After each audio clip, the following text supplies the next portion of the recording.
अपने घर में सोया हुआ था। तभी उसे अपने दरवाजे के पास एक प्रकाश दिखाई देता है।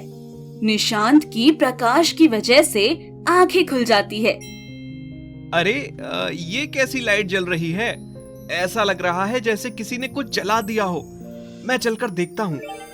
निशांत उठकर देखता है तो उसके दरवाजे पर एक चिराग रखा था। अरे ये तो एक चिराग है, जैसा मैंने पिक्चरों में देखा है बिल्कुल वैसा ही है। क्या इसको घिसने से भी इसमें कोई जिन निकलेगा जो मेरी सारी इच्छाएं पूरी कर देगा? हाँ, वैसे ही चमक तो ऐसा ही रहा है जैसे इसके अंदर एक जिन हो। निशांत चिराग को घिस देता है। चिराग में से जिन की जगह एक भयंकर चुड़ैल निकलती है जो हंसती हुई बोलती है। तूने मुझे आजाद कर दिया, मुझे बाहर निकाल लिया। आज की रात तू मेरा शिकार बनेगा, मैं तुझे खा जाऊंगी। निशांत डरते हुए बोलता है। अरे मैंने तो सुना था कि चिराग में से जिन निकलता है, वो निकालने वाले का गुलाम हो जाता है, लेकिन यहाँ तो उल्टा ही हो रहा है। एक तो जिन की जगह चुड़ैल निकल गई, ऊपर से ये मुझे ही खाना चाहती है। देखो, मैं तुम्हें वापस चिराग के अंदर भेज दूंगा, मुझे मत खाओ। मैं चिराग में वापस जाऊंगी, लेकिन तुझे खाने के बाद। इतना कहते ही चुड़ैल निशांत को मारकर खा जाती है। कई दिनों तक जब निशांत किसी को नहीं दिखाई देता तो गांव वाले आपस में बातें करते हैं। अरे ये निशांत इतने दिनों से कहाँ चला गया? दिखाई नहीं दे रहा, पता नहीं कहाँ चला गया। अरे भाई, उस पर बहुत सारा कर्जा हो गया था, इसीलिए हो सकता है कि गांव छोड़कर भाग गया हो। पैसे देने तो बस में थे नहीं, इसीलिए भाग गया। हाँ भाई, तुम सही कह रहे हो, ऐसा ही हुआ होगा। फिर अगले दिन बिरजू खेतों से अपने घर आ रहा था। वो देखता है कि पेड़ के नीचे कुछ चमक रहा था। अरे ये क्या चीज चमक रही है? कहीं नाग की मणि तो नहीं है? मुझे चलकर देखना चाहिए। अगर नाग मणि हुई तो मैं मालदार हो जाऊंगा। बिरजू उसके पास जाकर देखता है। वो नागमणि नहीं थी, वो जादुई चिराग था। अरे ये तो जादुई चिराग लग रहा है, जैसा मैंने पुराने बूढ़ों से सुना था। इसको घिसने पर इसमें से जिन निकलेगा और मैं उससे बहुत सारी दौलत मांग लूंगा। अभी इसको घिसता हूँ। जादुई चिराग को बिरजू घिसने लगता है। उस चिराग में से चुड़ैल निकलती है।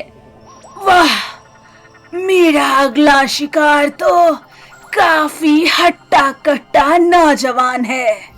जादुई जिन वाली चुड़ैल बिरजू को लेकर चिराग में ही घुस जाती है। बिरजू की पत्नी उसके लिए खाना लेकर आती है। अरे ये कहाँ चले गए? इनके खाने का समय हो गया है और ना जाने कहाँ चले गए। हो सकता है आसपास ही हो, मैं चलकर ढूंढ लेती हूँ। बिरजू की पत्नी उसकी तलाश करती है, पर उसे कहीं भी बिरजू दिखाई नहीं देता। तो वो आसपास के लोगों से पूछती है, भाई साहब, क्या आपने मेरे पति को कहीं देखा? वो खेत पर काम कर रहे थे, पर न जाने कहाँ चले गए। नहीं बहन, मैंने तो बिरजू को कहीं नहीं देखा। बिरजू की पत्नी पूरे गांव में अपने पति को ढूंढती है, पर उसे बिरजू कहीं नहीं मिलता। ऐसा करते करते जादुई चिराग वाली चुड़ैल कई लोगों को अपना शिकार बना लेती है। फिर गांव वाले आपस में बातें कर रहे थे। अरे भाई, गांव में आजकल क्या हो रहा है? लोग ऐसे अचानक गायब हो रहे हैं। आखिर सारे लोग कहाँ चले जा रहे हैं?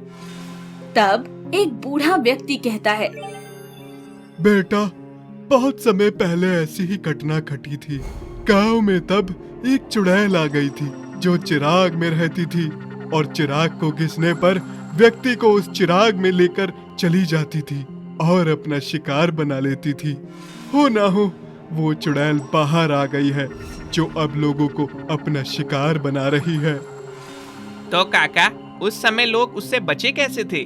कैसे उस जादुई चिराग वाली चुड़ैल से लोगों को छुटकारा मिला?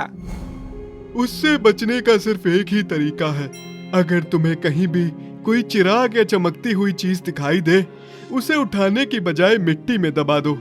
फिर वो चुड़ैल वहीं पर दब जाएगी और तब तक नहीं निकलेगी जब तक उसे कोई मिट्टी से ना निकाल ले। फिर सब गांव वाले कहते हैं, फिर तो आज रात मिलकर हम सबको जागना चाहिए। जिस किसी को भी वो चमकीली चीज दिखाई देगी, हम सब मिलकर उसके ऊपर इतनी मिट्टी डाल देंगे कि कोई उसे निकाल ही ना पाए। हाँ भाई, तुम सही कह रहे हो। फिर रात में सब लोग छिप जाते हैं और कुछ घर के बाहर सोने का नाटक करते हैं। तभी वहाँ फिर से जादुई चिराग एक पेड़ के नीचे चमकने लगता है। लोग उसे देखकर कहते हैं, अरे वाह, देखो वो देखो चिराग चमक रहा है। आओ चलो सब मिलकर मिट्टी डालते हैं। तभी उसमें से एक लड़का रवि भागकर उस जादुई चिराग को उठा लेता है।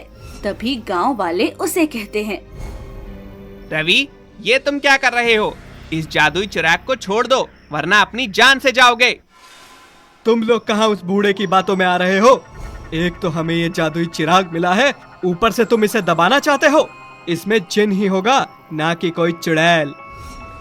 भाई रवि, हमारी बात मान लो और इस जादुई चिराग को दबा दो, वरना चुड़ैल तुझे भी इस जादुई चिराग में लेकर चली जाएगी। जाओ जाओ, तुम लोग तो पागल हो, मैं तुम्हारे जैसा नहीं हूँ। रवि किसी की एक बात नहीं सुनता और जादुई चिराग को घिस देता है। उसके अंदर से एक भयानक चुड़ैल बाहर आती है। क्या हुक्म है मेरे आका? तुम तो एक चुड़ैल जैसी हो, पर चलो कोई बात नहीं, मेरी इच्छा तो पूरी कर दो। अब मुझे बहुत सारा पैसा चाहिए।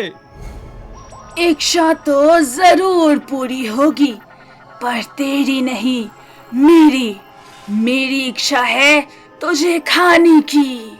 इतना कहते ही जादुई चिराग वाली चुड़ैल रवि को चिराग के अंदर ले जाती है।